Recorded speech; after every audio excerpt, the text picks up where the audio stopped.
Gracias a Dios por la plena libertad que tenemos de abrir su palabra, de poder alimentar nuestro espíritu, de poder fortalecer nuestra vida basadas en las promesas de Dios.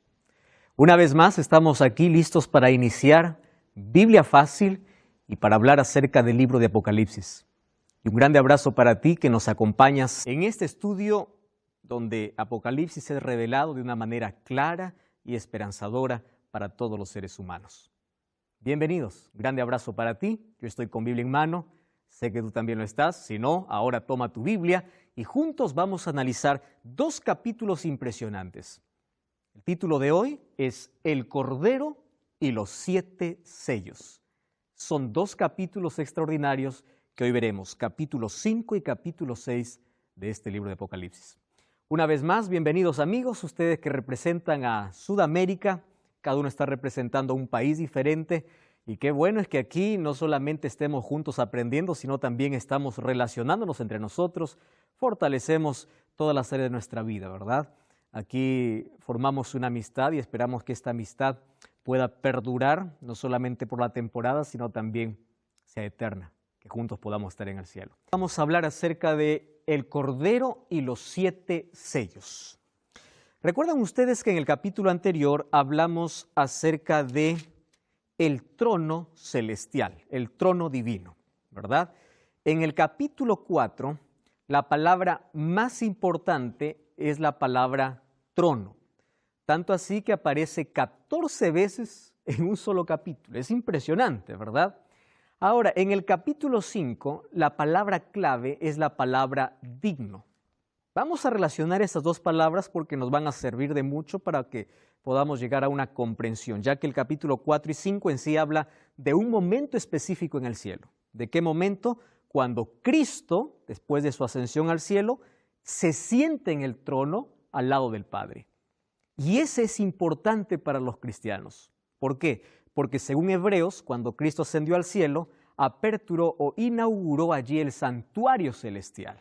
Aquel santuario que fue mostrado allí a Moisés en el libro de Éxodo capítulo 25, ¿verdad? Ahora dice Hebreos 4:16, tenemos un sumo sacerdote que intercede, que aboga por nosotros. Ahora, el capítulo 3 y 4 entonces habla de ese momento especial donde todos los seres están reunidos para poder celebrar y para poder adorar. ¿Y adoran a quién? Adoran a Dios Padre, aquel que está sentado en el trono. Y ahora vamos a ver cómo el Padre le cede, vamos a decir de manera simbólica, ¿verdad? Porque el Hijo también es Dios. Esa autoridad, ¿a quién? A Cristo. Pero ¿en base a qué? Al sacrificio que Él hizo y porque rescató a toda la humanidad. Entonces en la Biblia nosotros siempre encontramos la expresión que ascendió a los cielos y se sentó a la derecha. ¿De dónde viene esa expresión? Eso vamos a ver hoy. Entonces, la palabra clave en este capítulo es digno. En el capítulo 4 es trono. En el capítulo 5 es digno. Allí en el trono dice que hay seres especiales, ¿verdad? Encontramos 4 seres vivientes. ¿Recuerdan? Que tenía uno cara de águila, cara de hombre, cara de león y cara de buey. Representaba, nosotros mencionábamos, a una orden de ángeles que pueden allí organizar a las huestes celestiales porque ellos adoran y dicen santo, santo, santo, santo. Pero también representaba allí a las 4 tribus del Antiguo Testamento, es decir, el pueblo de Dios en el Antiguo Testamento, o también el ministerio de Cristo, como rey, como siervo, como hijo de hombre y como Dios, así como lo mencionaba allí los 4 evangelios, ¿verdad? Ahora, aquí mi amigo Pablo hizo una pregunta interesante cuando hablamos acerca de otro grupo especial allá en el cielo, que son los 24 ancianos. La palabra anciano es símbolo de autoridad, de majestad, de dignidad. Creo que es la palabra más adecuada, dignidad. ¿Quién es un ser digno? Eso veremos hoy. Entonces, aquí Pablo hizo una pregunta y Pablo, perdona, en el programa anterior quería cerrar una idea. Prometí contestar luego y el tiempo se nos fue.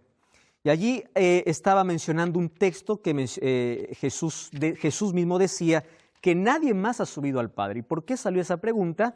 Porque nosotros dijimos que Esos 24 ancianos representan al pueblo de Dios redimido. Serían las primicias que están en el cielo. Según Mateo capítulo 24, cuando Jesús resucitó, también resucitaron otros y dice que fueron a la ciudad santa. Por las características que ellos tienen, entonces ellos son seres humanos. Nosotros sabemos que ya hay 3 seres humanos en el cielo. Elías, que fue transportado, Enoc, que fue llevado para el cielo, y también Moisés. ¿De dónde sabemos que Moisés se fue al cielo?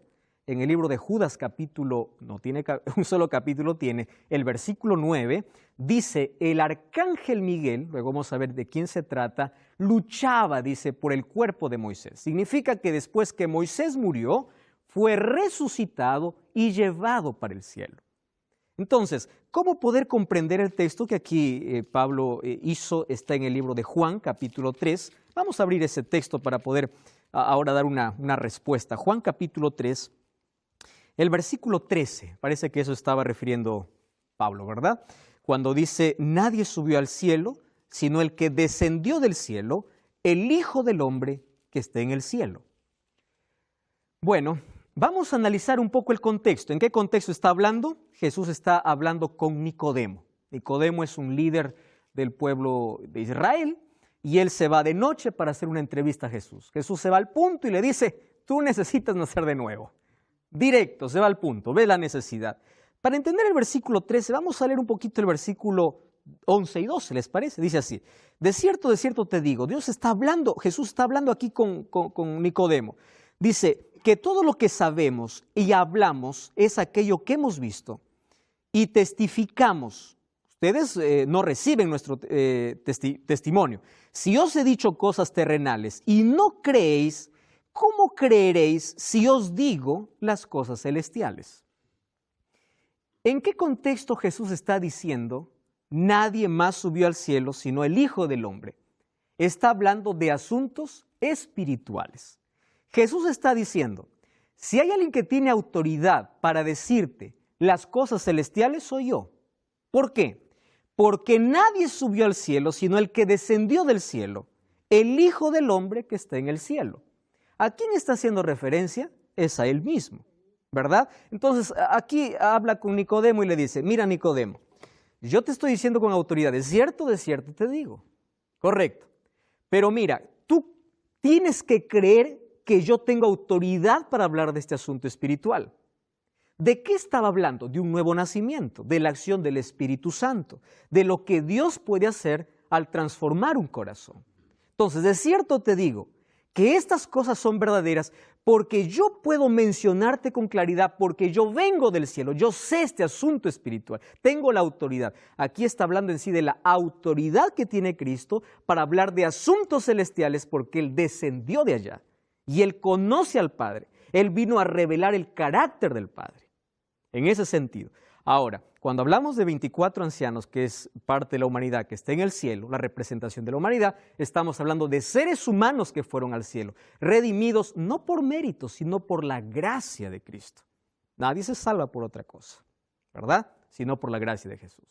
Ahora vamos al siguiente capítulo, capítulo 5, versículo 1. Vamos a Apocalipsis capítulo 5, versículo 1, y allí yo quiero que allí me acompañe, ahí está Pablo, me parece, estás allí con el texto, puedes leer allí, Apocalipsis 5, 1, allí va a tomar el micrófono y allí dice así.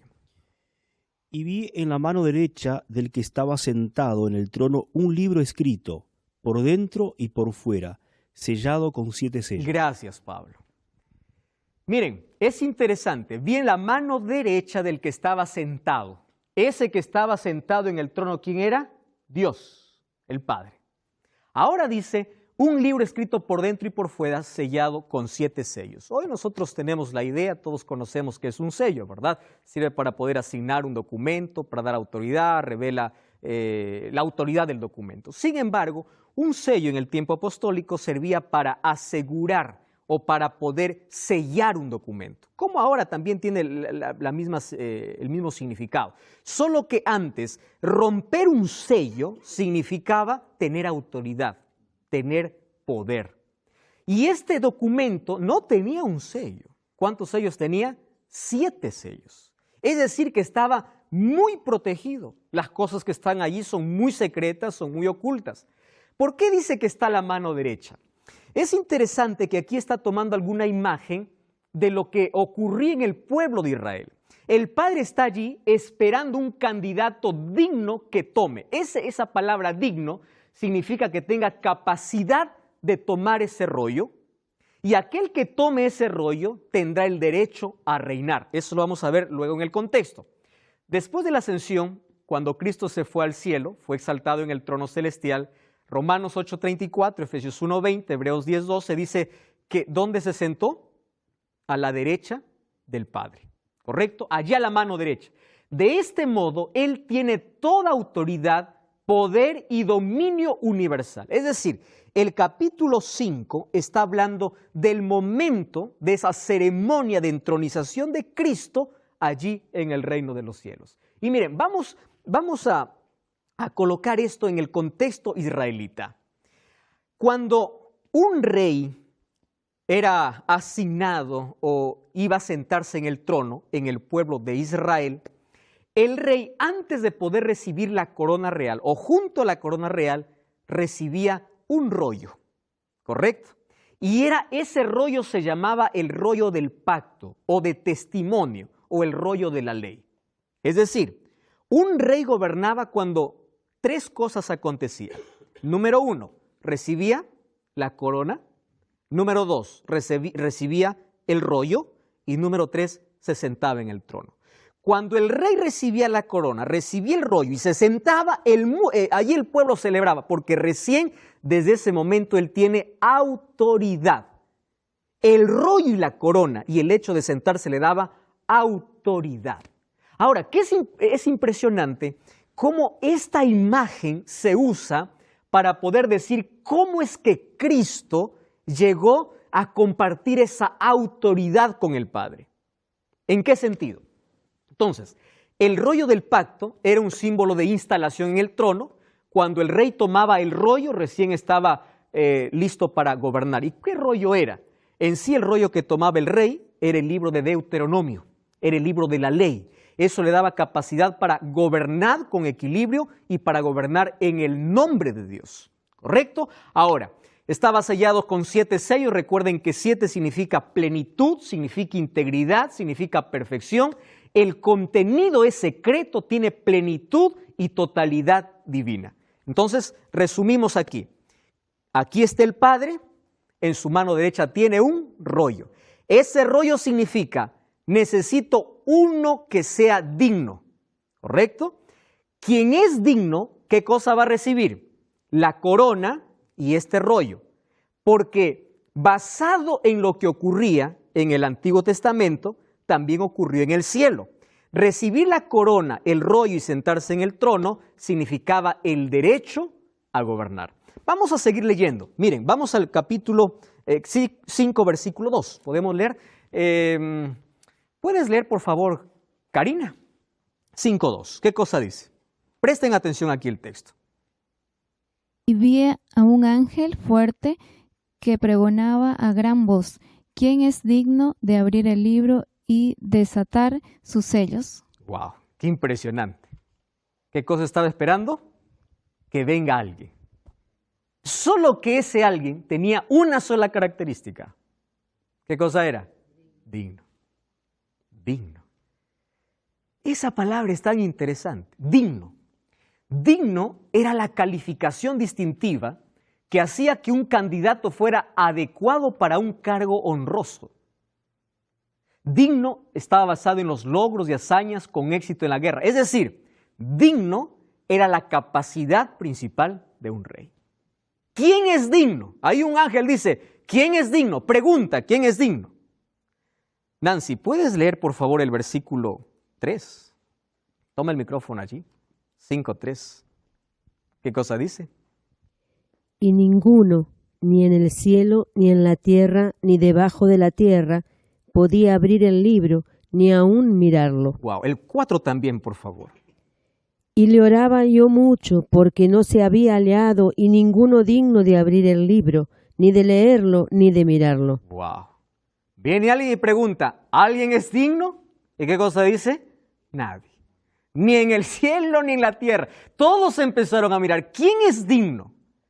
Ahora, no solamente era para tomar el libro, ni siquiera podían mirarlo. Qué interesante. Ahora fíjense, versículo 3 y versículo 4 dice lloraba. ¿Por qué era tan interesante desatar ese libro? Porque allí estaba el contenido ¿de qué? De la historia de la humanidad.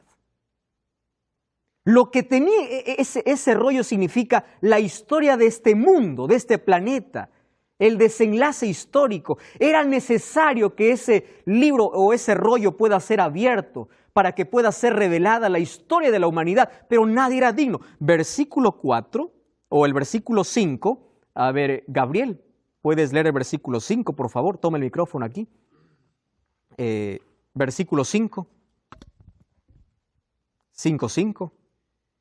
Y uno de los ancianos me dijo, no llores, he aquí que el león de la tribu de Judá, la raíz de David, ha vencido para abrir el libro y desatar sus 7 sellos. ¡Wow! ¡Qué interesante! Entonces Juan estaba llorando, le dice, no llores, hay uno que sí es digno. Y aquí aparece un título para Cristo. ¿Qué título aparece? León. El león de la tribu de Judá, la raíz de David, ha vencido para abrir el libro y desatar sus sellos. Vamos al versículo 6, mire, vamos a leer juntos. Dice así, miré y ve que en medio del trono y de los 4 seres vivientes y en medio de los ancianos estaba de pie un cordero. A ver, va un momento acá. Yo escuché primero, dice, ¿qué cosa escuchó? El león va a abrir. Entonces, cuando yo volteé, dice Juan, no miré un león. ¿Qué cosa vi? Un cordero. ¿A quién está representando el león y el cordero? A Cristo, pero en diferentes momentos. ¿Por qué es que primero ve un león y luego él ve un cordero? Miren, el león significa lo que él hizo, lo que él venció, y cordero significa cómo venció. Como un cordero fue llevado al matadero. La manera como él se humilló para salvar a la humanidad. Es decir, el hecho de la realización, la acción de cómo él llegó a ser león, primero fue un cordero. Como cordero venció, o como cordero fue sacrificado, y como león venció. Ahora, es impresionante aquí que ese ser digno es de recibir no solamente el rollo, sino también es digno de ¿qué? De recibir la honra, la gloria y el poder. Mira el versículo 9. Y cantaba un cántico nuevo diciendo, digno eres de tomar el libro, de abrir sus sellos, porque fuiste inmolado, con tu sangre nos has redimido, de toda linaje nos has hecho un reino de sacerdotes y reinaremos sobre la tierra. Versículo 12, ¿qué cosa dice? El cordero que fue inmolado es digno de tomar el poder, la riqueza, la sabiduría y la fortaleza. No solo es digno de tomar el rollo, sino es digno de poder, de fortaleza, de riqueza. La palabra cordero aparece 28 veces, y les dije allí en el libro de Apocalipsis, ¿verdad? Solo que el cordero aparece en diferentes momentos.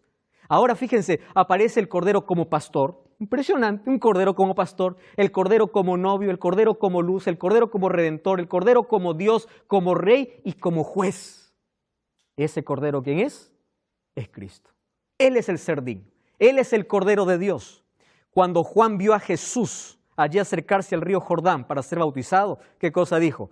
Este es el Cordero de Dios que quita el pecado del mundo. Este es el Cordero de Dios.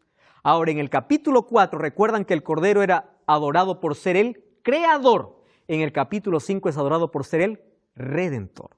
Ahora entonces, dice, además, miren, versículo 6 dice, estaba de pie un cordero, ¿qué cosa tenía? 7 cuernos y 7 ojos, los cuales son los 7 espíritus de Dios enviados por toda la tierra. Él vino y tomó el libro. Algunos se han confundido, ¿qué significa 7 cuernos? La palabra cuerno en Apocalipsis significa poder, ¿correcto? ¿Qué significa 7? Plenitud. Cuando está hablando entonces de 7 cuernos, está hablando del poder divino. Y cuando habla de 7 ojos, de la capacidad que tiene para juzgar y para reinar. Haciendo más sencillo este asunto, 7 cuernos significa su omnipotencia, la plenitud de su poder. Y 7 ojos significa su omnisciencia, que todo lo ve y todo lo sabe. Haciendo referencia ¿a quién? A Cristo. Entonces aquí está haciendo referencia cuando Cristo allí se sentó en el trono del Padre. Y allí dice que los 7 espíritus fueron enviados a la tierra. ¿Saben qué cosa dice Juan 7:39? Que el Espíritu no había venido todavía a la tierra porque Cristo todavía no había sido glorificado. ¿Cuándo el Espíritu Santo vino a la tierra? En el día del Pentecostés. Quiere decir, cuando ocurrió el Pentecostés en la tierra, en el cielo, ¿qué ocurrió? La ceremonia de entronización de Cristo. Recibió en su mano el poder, la gloria, el dominio, la adoración, y desde allí la humanidad está bajo su control junto con el Padre. Porque Él recibió ese poder después de haber redimido a la humanidad. Ahora, fíjense, allí entonces comienza a abrir los sellos. Y ahí nosotros encontramos 7 sellos. Vamos al primero, ¿sí? Vamos entonces al capítulo 6. Vamos al capítulo 6. Walter, ¿estás listo para leer? Apocalipsis capítulo 6, versículo 1. ¿Puedes leer allí? Toma el micrófono, por favor. 6:1. Vi cuando el Cordero abrió uno de los sellos y oí a uno de los 4 seres vivientes decir con voz de trueno, ven y mira. Versículo 2 también puede leer, por favor. Y miré, y he aquí un caballo blanco, y el que lo montaba tenía un arco, y le fue dada una corona, y salió venciendo, y para vencer.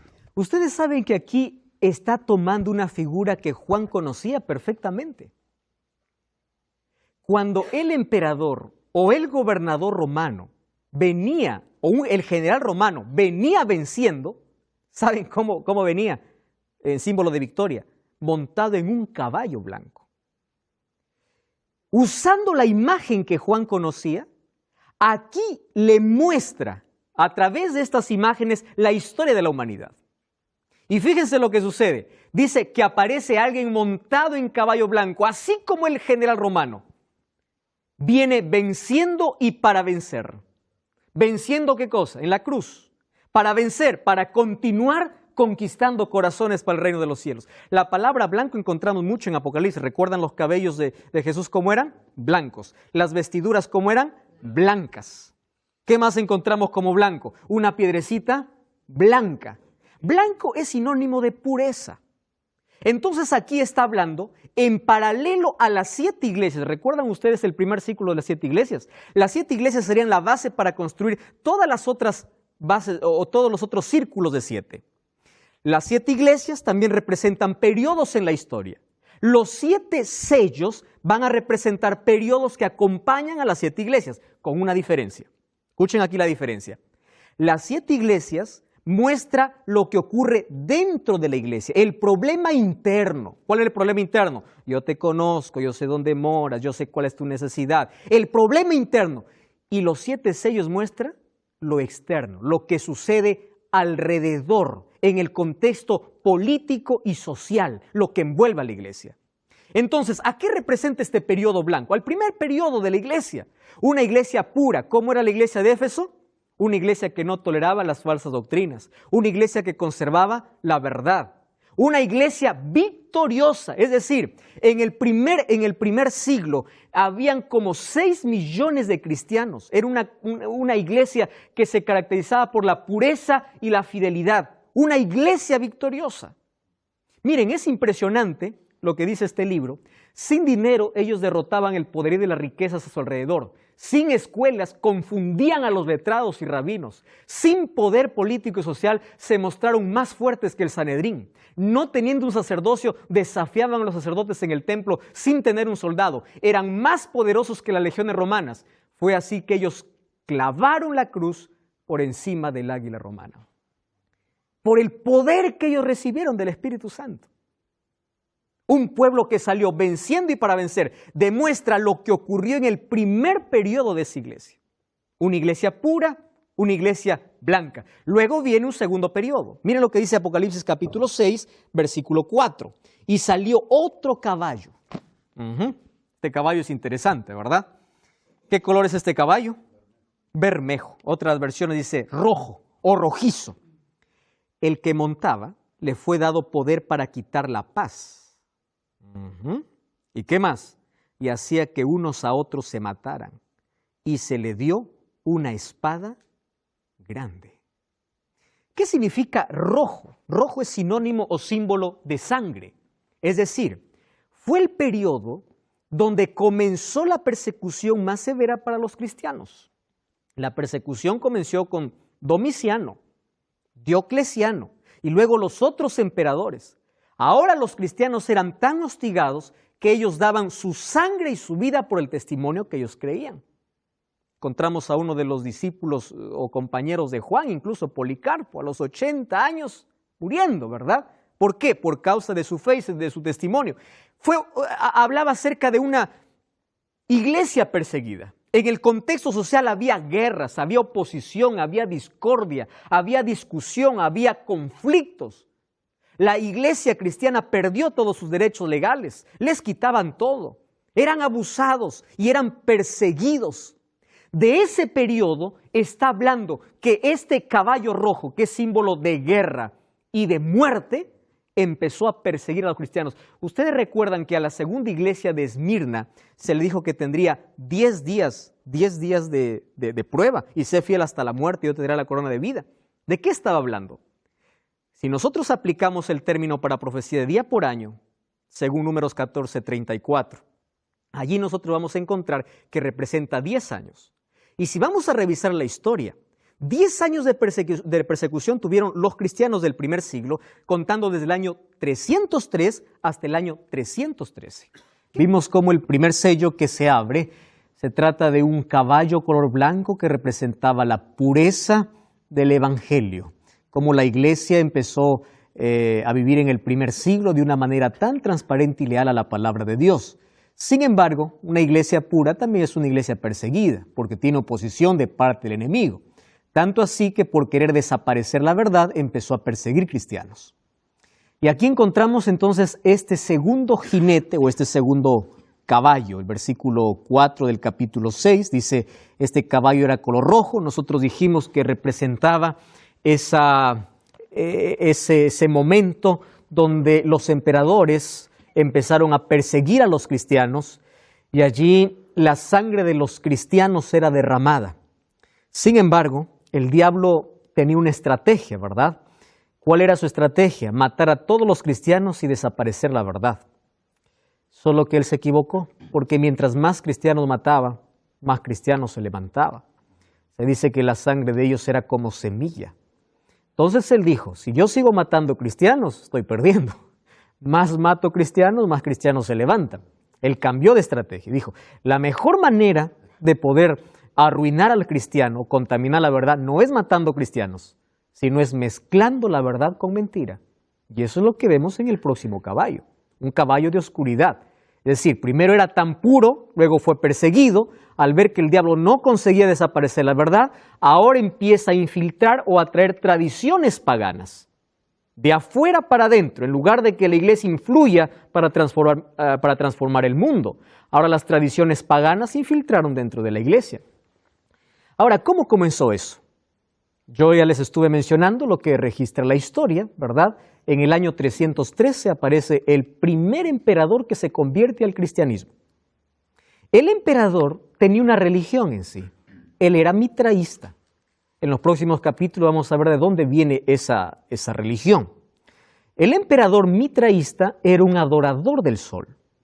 Solo que él cuando se convierte al cristianismo no lo hace con sinceridad. Supuestamente él tuvo un sueño, pero en sí fue una estrategia para poder congraciarse con los cristianos. Y las persecuciones pararon justo en el año 313, porque allí se firma un edicto que es el Edicto de Milán. Este Edicto de Milán es firmado por Constantino. Allí los cristianos dejan de ser perseguidos. Y cuando dejan de ser perseguidos, ahora se invierte el asunto. En lugar de perseguir a los cristianos tomaron el poder. Y aquí hubo una alianza y una unión entre religión y política, ¿verdad? Religión y Estado. Estado, religión. Ahora esto fue un peligro. No solo un peligro, fue la destrucción del cristianismo. Entonces allí nosotros vemos el tercer caballo. Vamos al versículo 5, capítulo 6, versículo 5. Dice, cuando se abrió el tercer sello, oí al tercer viviente que decía, ven y ve. Miré un caballo negro, el que lo montaba tenía una balanza en la mano. Y oí una voz que decía, 2 libras de trigo por 1 denario, 6 libras de cebada por 1 denario, pero no dañes el aceite ni el vino. Vamos a comprender este asunto. 1 denario era el sueldo o era el jornal de un trabajador que ganaba en un día. Con 1 denario se podía sostener medianamente a una familia de 2 o 3 personas, no más. Es decir, una persona tenía que trabajar un día entero para 1 denario. Ahora, fíjense en la expresión, 2 libras de trigo por 1 denario y 6 libras de cebada por 1 denario. El trigo se puso tan caro que solo 2 libras costaba el trabajo de un día. Ahora, el trigo se dice que era la comida de los nobles y la cebada la comida de los pobres. ¿Qué significa esto? Que cuando aparece este sello, ¿qué cosa sucede? La verdadera palabra de Dios escasea y se vuelve tan cara. Cara en el sentido de ¿qué? Que la palabra de Dios es escondida y no todos tienen acceso a la palabra de Dios. La palabra de Dios es oculta y aquellos que tienen el trigo tienen que pagar muy caro. Pagan sufrimiento, tienen que pagar persecución. En cambio, la cebada está en abundancia. La cebada es parecido al trigo, pero no es trigo. ¿Qué cosa sería la cebada? Las tradiciones que empiezan a meterse en la iglesia. Entonces, en lugar de trigo, ¿qué comía la gente? Tradiciones, cebada. La gente empezó a escuchar solo lo que el líder dice, sin importar lo que la Biblia decía, porque el trigo fue oculto. Ahora, la orden es, no dañes al aceite. ¿A qué representa el aceite y el vino? Al Espíritu Santo. Porque el Espíritu Santo aún está actuando. Ahora, cuando dice que está allí con una balanza, significa que los hijos de Dios están siendo pesados, de acuerdo a su fidelidad a la Biblia o fidelidad a ¿quién? A Roma imperial, al emperador. Ahora, ¿qué cosa sucedió en este tercer sello? En este tercer sello la fe se corrompió. Empieza el gobierno del obispo romano. Empieza a haber un hambre y una miseria espiritual. Y las dogmas y tradiciones empiezan a sustituir la verdad. La iglesia pura del primer siglo, después de ser perseguida, ahora ¿qué cosa acontece? Empieza a ser oscurecida. ¿Por qué?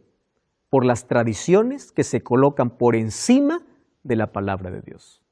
Históricamente está comprobado que después que la iglesia fue perseguida y se alió al Estado, empezó a corromper la verdad. ¿Qué verdad? Por ejemplo, miren, en el año 313 aparece el Edicto de Milán dando fin a las persecuciones a los cristianos. Pero miren lo que sucede. El 7 de marzo del año 321, el emperador Constantino da un decreto para adorar el día domingo. Constantino, él era mitraísta. De paso, domingo en latín tiene un nombre especial, es Domini, ¿verdad? Que sería el día del emperador. ¿Por qué el día del emperador? Porque el emperador acostumbraba a adorar al sol. Los mitraístas adoraban al sol desde ya hace muchos siglos anteriores. Entonces, el 7 de marzo del año 321, esto está en los registros históricos, ¿verdad? Constantino, el emperador que se convirtió falsamente al cristianismo, empieza a introducir un día de adoración que no es bíblico, porque el trigo está escondido y ¿qué cosa sale a relucir? La cebada. Ahora, eso sucedió en el año 321. En el año 364, algunos años después, en el Concilio de la Odisea, la guarda del domingo no solamente se convierte en no solamente es una ley civil, sino se convierte en una ley eclesiástica. Interesante. Primero fue como una ley civil cuando dio Constantino y dijo que todos, pobres y ricos, grandes y pequeños, cierren sus negocios el día domingo. Luego esa ley civil se convirtió en una ley eclesiástica que afectó esto al mundo cristiano. Y luego nosotros vamos a ver el desarrollo de toda esta historia. En el año 370 comienza el culto o la adoración a los muertos. Ustedes se dan cuenta, ninguna de estas cosas tiene base bíblica, pero estamos viviendo en este periodo de oscuridad. En el año 400 comienza la oración por los santos o la oración por los muertos. En el año 530 aparece el dogma del purgatorio. Es decir, durante todo este periodo de oscuridad, tradiciones se infiltraron y empezaron a corromper la pureza. Aquello que en el momento fue blanco y puro y tenía una base bíblica, ahora empieza a tener, ¿qué cosa? Dogmas y tradiciones que vienen del paganismo a infiltrarse dentro del cristianismo. Y yo solamente por señalar algunas, porque hay muchas otras más allí. Ahora aparece el cuarto sello. Fíjense el versículo 8 del capítulo 6. Dice, miré y vi un caballo blanco, o un caballo amarillo, un caballo amarillento, un caballo pálido. El que lo montaba tenía por nombre muerte. ¿Cuál es la consecuencia del hambre? Palidez, ¿verdad? Anemia. Y por causa de la anemia, ¿qué cosa hay? Muerte. Dice así, y el que lo montaba tenía por nombre muerte, y el Hades le seguía. ¿Qué cosa es Hades? Sepulcro, sepultura. Y le fue dada potestad sobre la cuarta parte de la tierra para matar con espada, con hambre, con mortandad y con las fieras de la tierra. Wow. La escasez se tornó ¿en qué? En una hambruna completa. Y por causa del hambre, la gente empezó a morir. No está hablando aquí de una muerte física, está hablando de una muerte espiritual. Ya no tienen el alimento verdadero. Ahora, termino esto y voy a la pregunta que tiene Pablo. Miren, cuando la degradación de la fe empieza a corromper la iglesia, totalmente se degrada la fe, comienzan ahora las persecuciones de una manera curiosa. Antes, ¿quiénes perseguían? Los emperadores a los cristianos. Ahora, los cristianos empiezan a perseguir a otros cristianos. ¿A qué tipo de cristianos? Aquellos que no obedecían al emperador empiezan a ser perseguidos. Ustedes recuerdan allí en todo el libro de historia que nosotros hemos leído, la Edad Oscura o la Edad Media, que proféticamente, la Biblia ya lo mencionaba siglos, años atrás, diciendo que serían 1260 años. Los 12 siglos que hoy en los libros de historia están registrados ya estaba profetizado en la Biblia. Época de oscuridad completa. 1260 años el pueblo de Dios fue perseguido. Es decir, aquellos que estaban en el trono se consideraban pueblo de Dios. ¿Pero con qué? Con una corrupción de fe. Y aquellos que no obedecían empezaban a perseguir a aquellos que querían ser fieles y leales a la palabra de Dios. Entonces el cuarto sello, la palidez es consecuencia del hambre y esto trae una muerte espiritual. Miren, en el año 998, continúa aquí con la muerte espiritual. Miren las tradiciones que ingresan. Se instituye el Día de los Muertos. 1184, se instituye la Santa Inquisición. Las páginas de la historia están manchadas de sangre de cristianos que no obedecieron la voz del obispo o del papa. En el año de 1190 se empieza a vender indulgencias, el perdón empieza a ser vendido. 1216 se instituye la confesión auricular. Yo tengo que confesarme ante el sacerdote para recibir el perdón. 1229 se prohíbe abiertamente el estudio de la Biblia y la tradición es colocada por encima de la Biblia. Es decir, una muerte espiritual total. La muerte le seguía. Ahora viene el quinto sello. ¿Tá? Miren, vamos al quinto sello. Vamos al capítulo 6, versículo 9. Cuando abrió el quinto sello, vi debajo del altar las almas de los que habían muerto por causa de la palabra de Dios y del testimonio que tenían y clamaban a gran voz diciendo: ¿hasta cuándo, Señor santo y verdadero, vas a tardar en juzgar y vengar nuestra sangre? Miren, hay algunos que allí no han traducido. Al leer la palabra alma, piensa que es algo que salió del cuerpo y empieza a clamar. Recordemos que cuando habla acerca del altar, está haciendo referencia a lo que ocurría en el sistema de sacrificios del Antiguo Testamento. Apocalipsis está basado en gran parte en el Antiguo Testamento. En el santuario existían dos altares. Era el altar de sacrificio, que estaba en el atrio, y el altar de incienso, que estaba en el lugar santo. No en el lugar santísimo, en el lugar santo. En el atrio, cuando el pecador venía o cuando se ofrecía la ofrenda de sacrificio, ¿dónde se colocaba la sangre? Al pie del altar. Luego el sacerdote tomaba un poco de sangre, ingresaba al lugar santo, mojaba los cuernos del incensario y luego asperjaba con la sangre la cortina que dividía el lugar santo del lugar santísimo. Ahora, cuando dice que las almas están debajo del altar, es una manera simbólica de decir, todos aquellos que murieron por causa de su fe, ahora claman y dicen, ¿hasta cuándo va a seguir esto? Ahora, ese clamor es simbólico. Es el mismo clamor de Génesis 4:10. Ustedes recuerdan cuando Caín mató a Abel. Cuando dice Caín estaba huyendo, entonces Dios le pregunta a Caín, le dice, ¿dónde está tu hermano? ¿Qué sé yo? Le dice. Y allí Dios le dice, la sangre de tu hermano, ¿qué cosa dice? Clama. ¿Es que Abel estaba clamando? No. Era la manera simbólica de decir, yo estoy viendo todo y yo sé todo lo que has hecho. Ahora la sangre de los santos dice, Señor, ¿cuándo va a parar esto? ¿Hasta cuándo va a suceder esto? Y ellos no están pidiendo venganza, ellos están pidiendo justicia.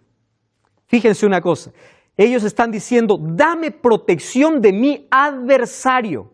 Y ahí el siguiente versículo dice, entonces se le dieron vestiduras blancas, es decir, se le dio la dignidad de la justicia de Cristo. Aunque ellos han ganado la victoria en Cristo, deben descansar en su tumba un poco de tiempo hasta que Cristo venga y pueda darles la recompensa. Viene el sexto sello, vamos al versículo 12, 6, versículo 12, dice allí, miré cuando abrí el sexto sello y hubo un gran terremoto, el sol se puso negro como tela de luto, la luna entera se volvió como sangre, las estrellas del cielo cayeron sobre la tierra, como la higuera deja caer sus higos cuando es sacudida por un fuerte viento. Correcto. ¿Es la apertura de cuál? Del sexto sello. Diferente ahora a los jinetes, ahora está hablando de eventos del tiempo del fin. 4 jinetes está hablando de eventos históricos que ya ocurrieron y estos aquellos que ocurrirán en el tiempo del fin. En el primero es el clamor simbólico de aquellos que murieron. ¿Hasta cuándo? Le dice, tranquilo, espera, ya voy a hacer justicia. Ahora, en el sexto sello hay fenómenos naturales. ¿Recuerdan ustedes que estos fenómenos Jesús también lo mencionó?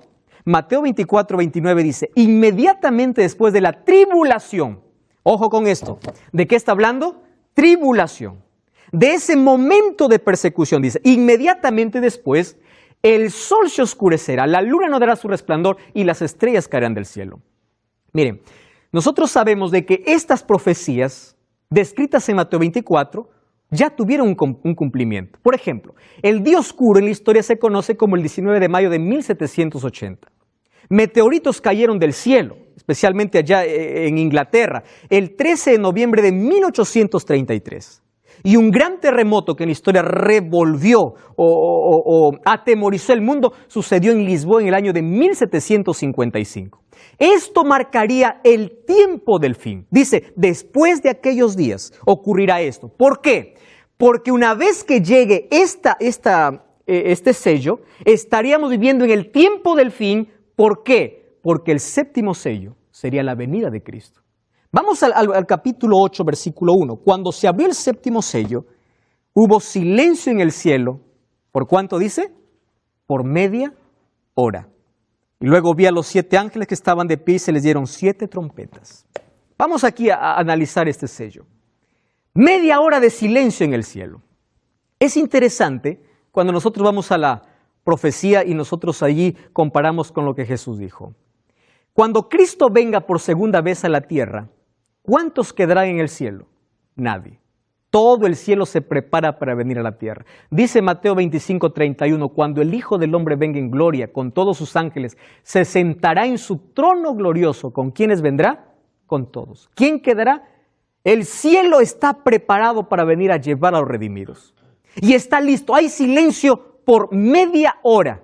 Ahora, si nosotros nos basamos en Números 14:34 y Ezequiel 4:6 del principio día por año, sabemos que un día representa un año, ¿correcto? Entonces, 24 horas serían 12 meses.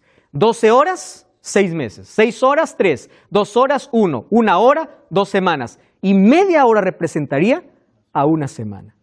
El viaje que los redimidos harán al cielo. O el silencio que ocurre en el cielo será porque Cristo viene con todos los ángeles a llevar a su pueblo. Entonces, lo que nosotros estamos esperando en el cumplimiento de la profecía no es otra cosa sino el séptimo sello. Cuando ese séptimo sello se abra, Cristo habrá venido. Ahora, nosotros vamos a ver en el siguiente capítulo que el sexto sello tiene una relación estrecha con ese momento cuando Cristo está regresando. Pero eso veremos en el próximo capítulo. En la historia revisamos de que las profecías mencionadas allí a través de los sellos han sido cumplidos históricamente, mas estamos a la espera de uno, y es el último.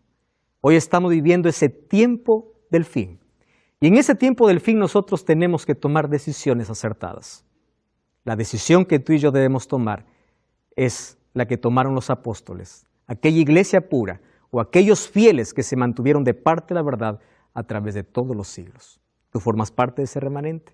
Empieza a revisar tus creencias. Empieza a revisar si todo aquello que haces tiene un respaldo bíblico y realmente estás adorando a Dios.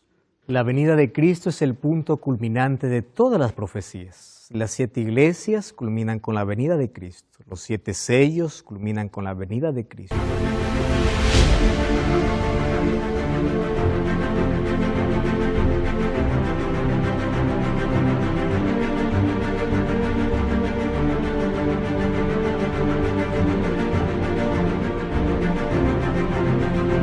Nuestra vida en tus manos, queremos servirte. Cuando se termine, Señor, la historia de este mundo, queremos formar parte de los redimidos que irán contigo a vivir por la eternidad. Bendice a las personas que vieron este programa y permite que puedan tomar una decisión de fe para ponerse de parte de Cristo. En el nombre de Jesús. Amén.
Take you far away in this chill, but we're here to stay. Relax and let your worries fade in this gentle serenade. Lay back and watch the stars above. We'll be right